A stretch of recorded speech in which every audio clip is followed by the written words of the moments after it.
Hello everybody and welcome back to Screen Stars. Get Shorty is the brand new TV show that is based on the Elmore Leonard novel and also the 1995 movie of the same name that starred John Travolta and Gene Hackman. And it's a TV show I knew nothing about. I didn't even know this thing was in development, being made. Just goes to show what I know, because I think I do my research on a lot of these new TV shows and stuff. No idea this existed. And I was flicking around the other day seeing what I could watch that was new, and I saw Get Shorty. And I saw that it starred Ray Romano and Chris O'Dowd, and I just thought, what a strange combination that is. And going into this, I actually thought that Ray Romano was the John Travolta character and Chris O'Dowd was the film producer, the Gene Hackman character, possibly. And was I surprised when I started watching it that I actually found out it was exactly the opposite.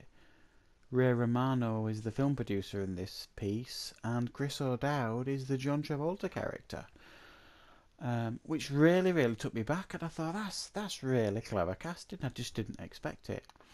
I didn't think of Chris O'Dowd as this kind of slick mob collector, if you like. So, for those of you that don't know, if you've never read the novel, and I've never read the novel, but I'm very well aware of the movie Get Shorty with John Travolta and Gene Hackman. It was one of my favourite movies of the 90s, and I think I will probably very shortly do a classic movie review for that. It was an absolutely incredible film, wonderful film. So to actually remake this into a TV show, I could actually, when you sit and think about it, you could see how it could work.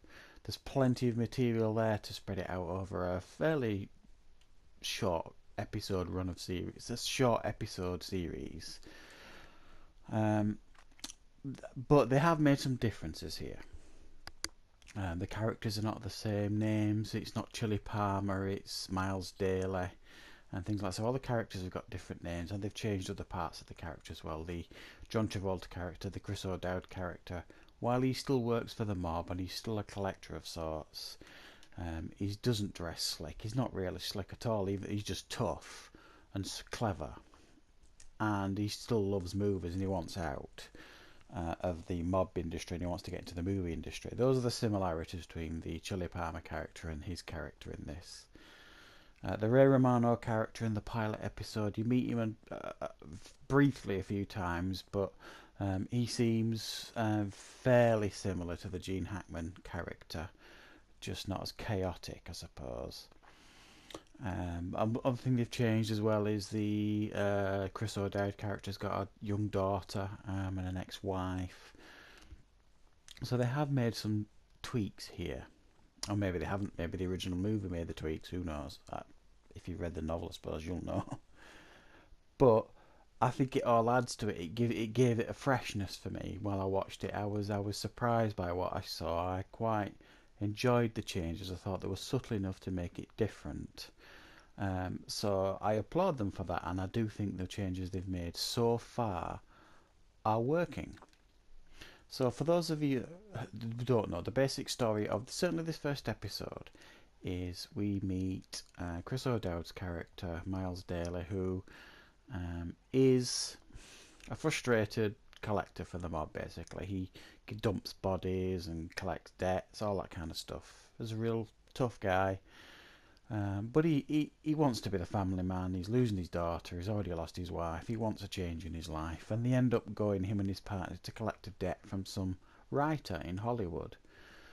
And he basically comes across this script that apparently is the be-all and end-all, and it's a really good script. And he decides his way out of the mob is to get this script filmed. So he tries to set up meetings with the producer Ray Romano to get it made, and he gets knocked back at every turn. And by the end of the episode, he's trying to make a deal with his mob boss, who's, as we learn throughout this episode, is really quite ruthless. And it's his last option. He's hoping that the mob boss, will fund this movie so it can get made, etc., etc. So interesting premise that we've got here for the first episode. I think it works. I think I'm going to watch more. It is a bit darker than the Get Shorty movie. There's not as much humour in, but there is humour. But there's certainly enough, I think, for fans of the original to show some interest in this, I think.